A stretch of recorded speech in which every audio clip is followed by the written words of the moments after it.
Olá pessoal, um bom dia, boa tarde ou boa noite a todos e todas que estão assistindo esse vídeo. O meu nome é Giovanni Alves e hoje nós vamos dar continuidade ao nosso estudo sobre a teoria contratualista. No vídeo de hoje, nós vamos falar da teoria do suíço Jean-Jacques Rousseau.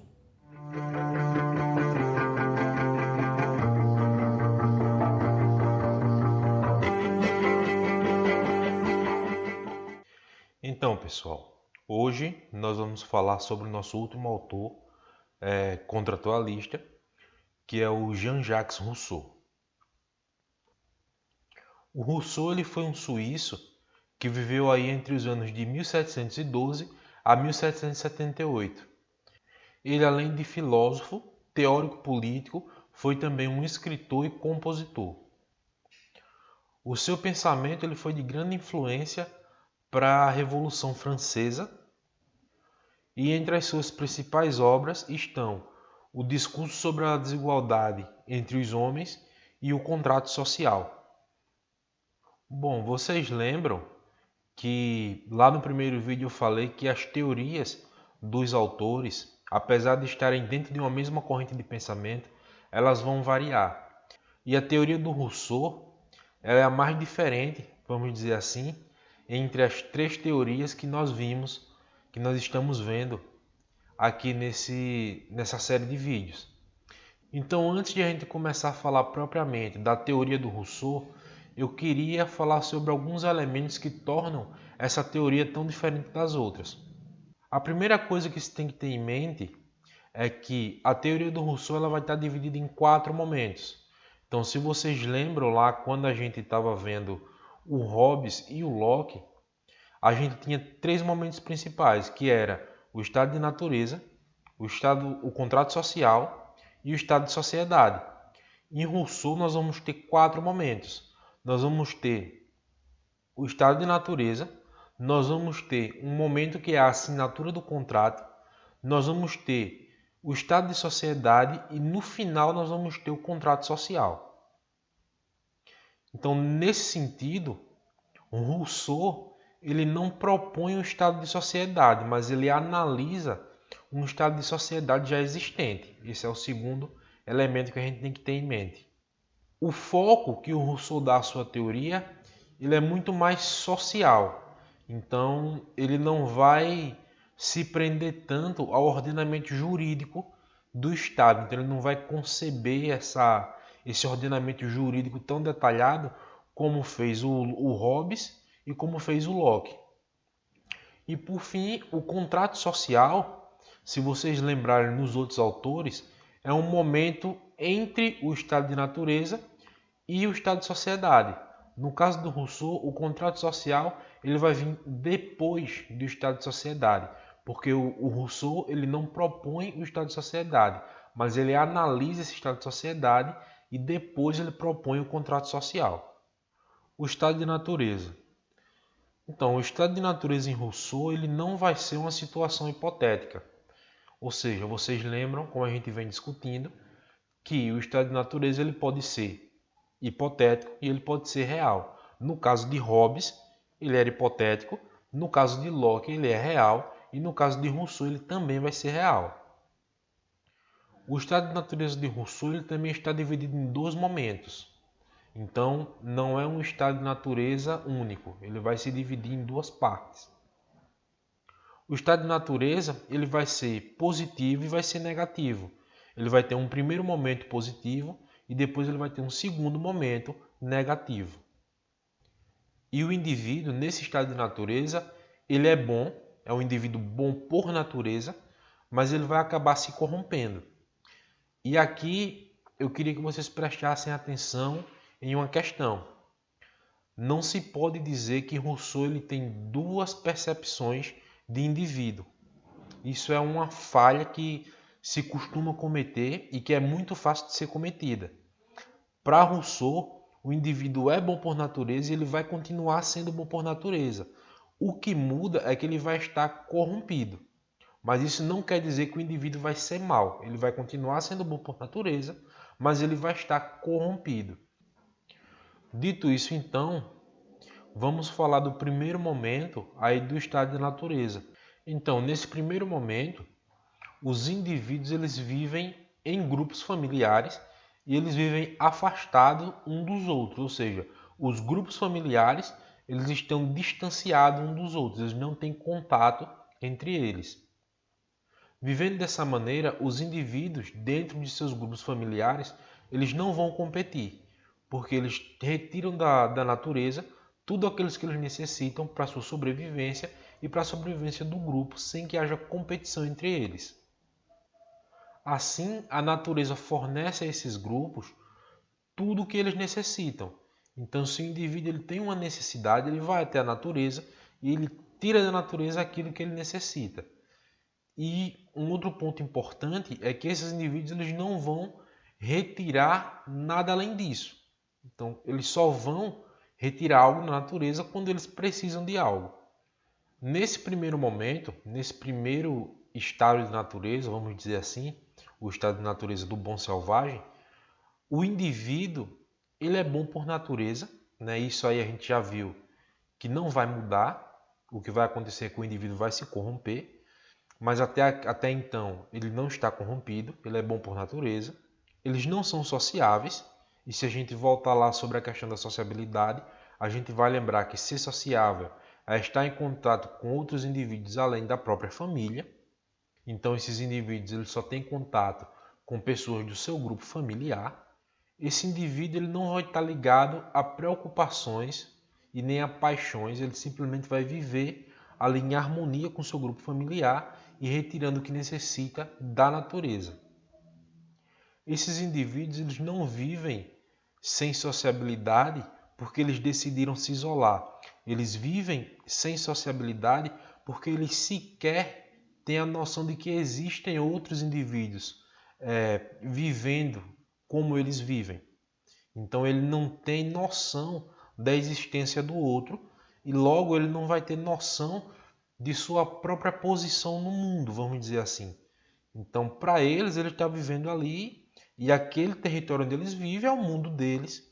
Então, o indivíduo ele não tem noção de que há outros, de que há pessoas além daqueles indivíduos que compõem o seu grupo familiar. A corrupção do indivíduo. Então, nós temos até aqui o indivíduo bom por natureza e não corrompido, vivendo isolado em contato apenas com os membros do seu grupo familiar. Mas a tendência óbvia dos grupos familiares é a expansão, ou seja, esses grupos eles vão começar a expandir a sua população. E expandindo a sua população, consequentemente, eles vão expandir o seu território. Por conseguinte, a consequência da expansão territorial é a seguinte: esses grupos eles vão, em um dado momento, entrar em contato um com o outro, ou seja, esses grupos familiares que vivem de forma isolada, em um momento eles vão crescer de tal modo que o território de um vai cruzar com o território do outro. A partir desse momento, os indivíduos eles se tornam sociáveis, ou seja, eles estão em contato com indivíduos além do seu próprio grupo familiar. Nesse momento, se faz necessária a defesa de recursos que garantam a sobrevivência de um grupo familiar. E então, nesse momento, surge a noção de propriedade privada. Ou seja, um grupo familiar vai ter que chegar e dizer: esse território aqui é meu e você não pode invadir esse território. Então, isso é a noção de propriedade privada surgindo no estado de natureza de Rousseau.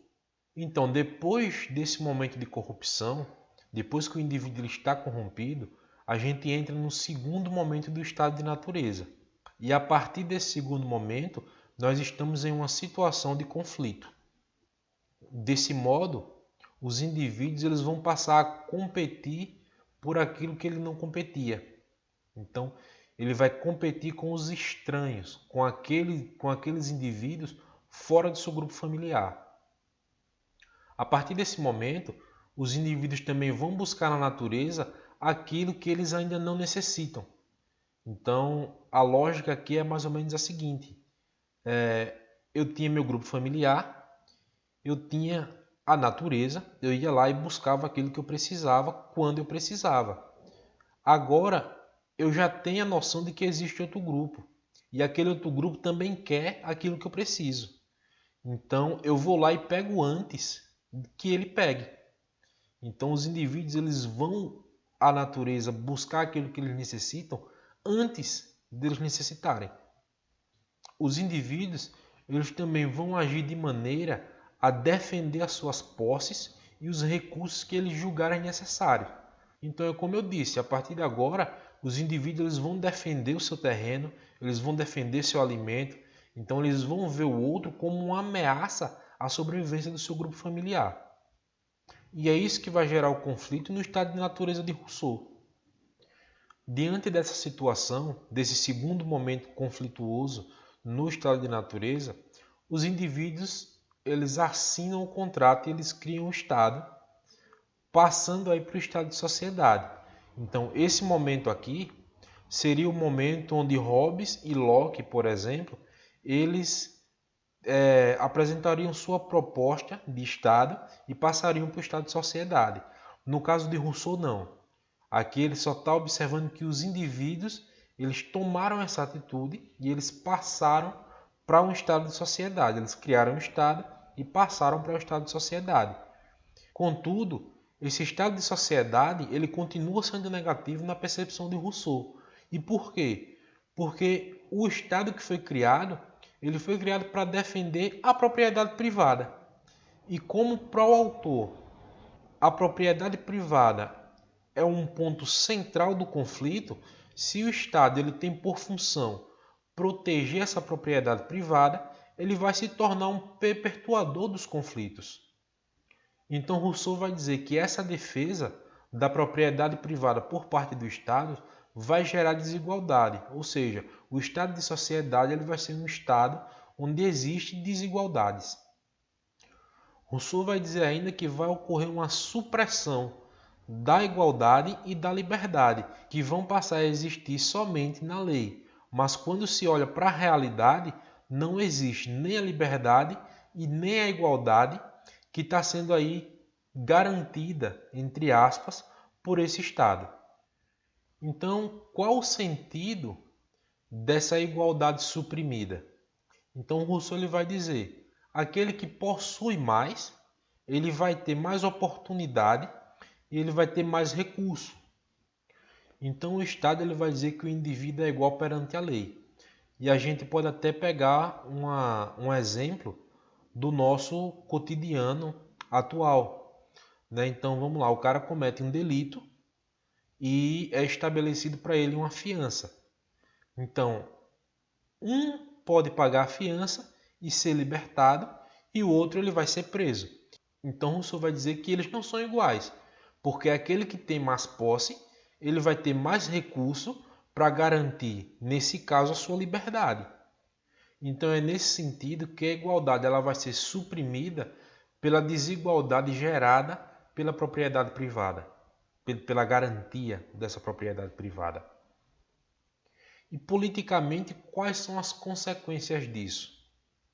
Então a gente vai no mesmo sentido. Aquele indivíduo que tiver mais posses, ele vai ter mais recursos e assim ele vai ter mais oportunidade de participar de uma disputa política e, consequentemente, de eleger-se. Então, daí decorre que o poder ele acaba ficando na mão daqueles indivíduos que têm mais posses. Então, se é aquele indivíduo que tem mais posse que vai ter a oportunidade de concorrer em uma disputa política, que vai ter a oportunidade de ser eleito, então logicamente que o poder ele vai ficar meio que concentrado na mão de uma classe que vai ser mais abastada. E nesse sentido, quando esses indivíduos eles estão com o poder nas mãos, o que é que eles fazem? Eles conservam o Estado que favorece eles. E é nesse sentido também que o Estado ele vai ser um perpetuador das desigualdades, porque aqueles indivíduos que estão com o poder nas mãos, eles vão fazer de tudo para continuar mantendo o Estado dessa maneira, que favoreça eles. A liberdade suprimida. Então, A defesa da propriedade privada ela gera desigualdades e ela suprime a igualdade, como a gente viu, e ela vai suprimir também a liberdade. E como é que vai ocorrer essa supressão? Primeiramente, o indivíduo ele só vai ser livre dentro da sua capacidade financeira. Então, ele só é livre até onde seu dinheiro pode pagar. E o segundo ponto é que as escolhas que são feitas por esses indivíduos, elas estão circunscritas dentro das oportunidades que são a eles ofertadas. Então vamos pensar aqui uma situação para entender essa supressão da liberdade. Suponhamos então que o indivíduo ele tem o desejo de morar à beira-mar, vamos dizer assim. Ele quer morar perto do mar, onde ele possa aí levantar de manhã e fazer uma caminhada na praia. Mas, e aqui é o primeiro ponto, ele não tem dinheiro para isso. Então a sua liberdade está limitada à sua capacidade financeira.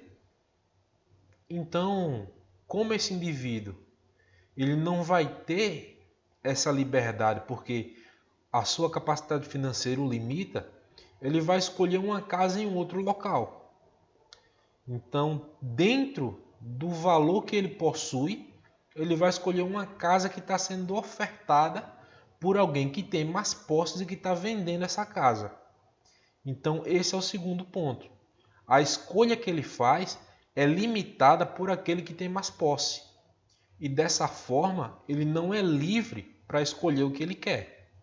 Ele tem que escolher aquilo que está disponível à sua capacidade. Se a gente for pensar isso politicamente, a gente pode pensar nos candidatos. Então, nós temos aí que aquele que possui mais recursos são aqueles que vão concorrer a uma disputa política.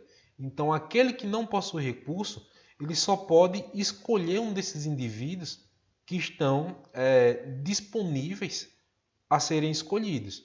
Então, nesse sentido, os indivíduos também não são livres para escolher os governantes que vão governá-los, porque ele tem uma circunscrição de indivíduos aos quais eles podem escolher, mas não é quem eles querem livremente. Então é nesse sentido que o Rousseau vai dizer que a liberdade e a igualdade, que são aí, entre aspas, garantidas pelo Estado, elas são falsas.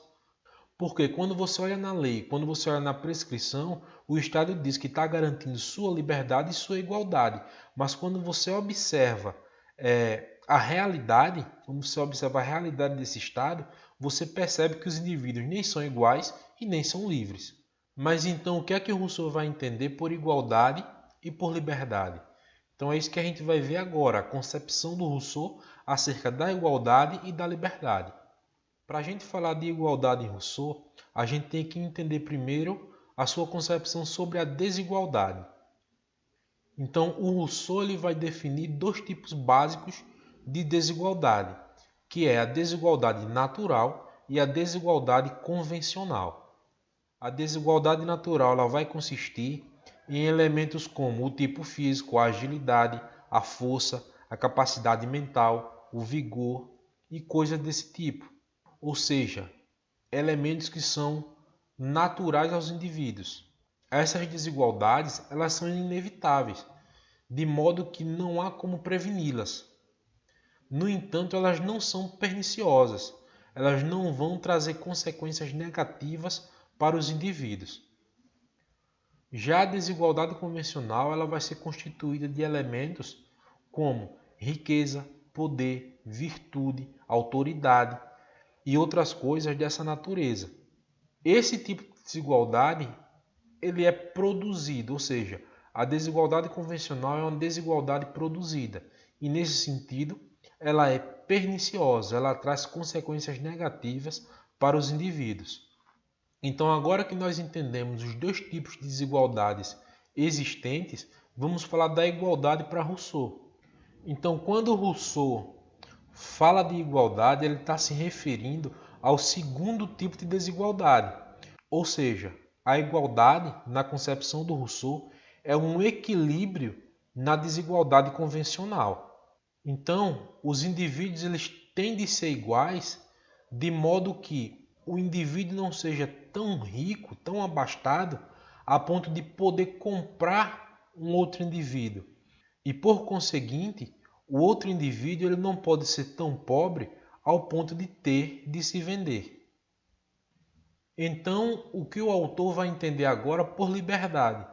A liberdade em Rousseau é o seguinte: a partir do momento que você obedece apenas a você mesmo, você é livre, contudo, respeitando o interesse comum de cada um dos indivíduos que compõem o corpo político, o que o Rousseau ele vai chamar de vontade geral. Atentem a esse termo vontade geral, que nós vamos falar dele um pouco mais à frente, e ele é muito importante para se chegar ao contrato social. O contrato social. Então, até aqui, o Rousseau vem analisando o estado de natureza positivo, o estado de natureza negativo, a instituição Estado que foi criada pelos indivíduos e o estado de sociedade que, na concepção dele, continua sendo negativo porque é um perpetuador das desigualdades e dos problemas. Então é nesse momento que o Rousseau ele vai fazer a sua proposta. Ele vai propor o que ele chama de contrato social. E essa proposta ela vai substituir esse Estado que vem aí falhando na sua função de resolver os problemas que existiam lá no estado de natureza negativo. Desse modo, o Rousseau ele vai dizer que no contrato social a igualdade e a liberdade dos indivíduos elas vão ser de fato garantidas. Mas para se chegar a esse contrato social, para ele ser alcançado, alguns requisitos eles têm que ser cumpridos, tem que ser alcançada antes algumas metas. E a primeira delas é o fim da alienação, a segunda é a criação de uma democracia direta e a terceira é a vontade geral. Então, quando esses três elementos eles forem alcançados, a gente chega no que o Rousseau chama de contrato social. O fim da alienação. O fim da alienação diz respeito ao indivíduo reconhecer e sair da situação alienante em que vive. Então, ele tem que entender que aquela liberdade e aquela igualdade ofertada pelo Estado elas são falsas e que ele está sendo alienado pelo Estado. Já a democracia direta diz respeito à criação de uma forma de governo onde todos participem de maneira efetiva da criação das leis. O Rousseau vai dizer que somente dessa forma, somente através da democracia direta, os indivíduos vão ser livres de verdade. Então você lembra lá quando a gente falou da liberdade? É você obedecer apenas a você mesmo. Então quando você participa diretamente da criação da lei, quando você cria a lei e você a obedece, você está obedecendo a si mesmo. E é nesse sentido que o Rousseau vai dizer que é através da democracia direta que o indivíduo vai chegar à liberdade. Com isso, o Rousseau ele se mostra contrário à democracia representativa, ou seja, aquele tipo de democracia onde os indivíduos escolhem os seus representantes e esses representantes criam as leis em defesa dos direitos dos indivíduos. Mas aí o Rousseau vai dizer que quando o indivíduo ele é representado, ele não obedece a si, ele obedece ao representante, porque é o representante quem cria a lei. Então, se ele não participa diretamente da criação da lei, ele não está obedecendo a si mesmo, ele está obedecendo a outro. E nesse sentido, Rousseau vai dizer que o indivíduo não é livre. Um ponto interessante aqui é que quando o indivíduo cria a lei, ele obedece à lei que ele criou, ele é ao mesmo tempo soberano, porque ele criou a lei, e ele é súdito, porque ele vai obedecer à lei que ele criou. Então aqui, súdito e soberano são um só, são o povo. E é nesse sentido que Rousseau ele também é pioneiro no conceito de soberania popular, ou seja, onde o povo é soberano. A vontade geral. Então, a primeira coisa que tem que ficar clara é que a vontade geral ela não pode ser confundida com a vontade de todos ou com a vontade da maioria. Então, mesmo que os indivíduos concordem em unanimidade em um determinado assunto, aquilo não pode ser considerado necessariamente a vontade geral. Eu quero ler essa passagem aqui do texto de Rousseau para a gente ter uma ideia de como é que ele pensa essa vontade geral. Então Rousseau vai dizer: o corpo político é, portanto, também um ser moral, que tem uma vontade, esta vontade geral, que tende sempre à conservação e ao bem-estar de todos e de cada parte, e que é a fonte das leis, e para todos os membros do Estado, nas suas relações recíprocas e relativamente a isto, a norma do justo e do injusto. Então, vocês percebem que nas palavras de Rousseau é um pouco complicado da gente entender o que é essa vontade geral. Mas vamos tentar clarear um pouco essa percepção para a gente entender o que é esse conceito. Então, a vontade geral, ela pode ser entendida como um interesse comum, desde que todos os interesses particulares dos indivíduos sejam deixados de lado. Nesse sentido, o interesse comum ele se torna um único interesse em favor do corpo político que cada um dos indivíduos pertence. Assim, a vontade geral é a vontade desse corpo político, é a soma do interesse comum voltado ao bem-estar do corpo político que cada um dos indivíduos faz parte. Então, para que a vontade geral seja estabelecida, os indivíduos não podem pensar em suas vontades, não podem pensar em seus interesses. Ele tem que pensar no bem comum. Assim, a vontade geral vai ser a fonte do justo e do injusto.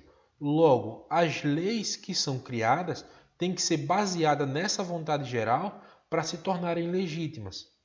Caso contrário, se a lei criada tiver influenciada por um interesse apartado dessa vontade geral, ela vai ser uma lei corrompida.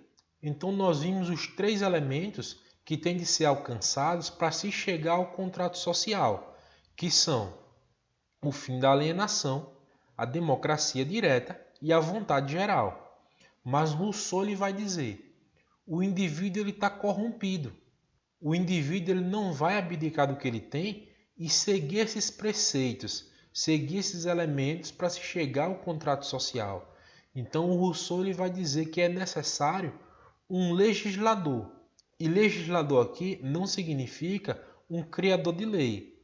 Legislador vai significar um ser de característica excepcional, ou seja, um indivíduo de característica excepcional, que vai ter a função de guiar os homens, de abrir os olhos dos homens e mostrar a eles a vontade geral e, através delas, levá-los até o contrato social. Então, pessoal, por hoje é só. Eu agradeço a todos que assistiram o vídeo. E nesse vídeo nós finalizamos aí a teoria contratualista com os 3 autores clássicos, o John Locke, o Thomas Hobbes e o autor que tratamos hoje, o Jean-Jacques Rousseau. No próximo vídeo, nós falaremos sobre a teoria de Nicolau Maquiavel. Muito obrigado a todos e até a próxima.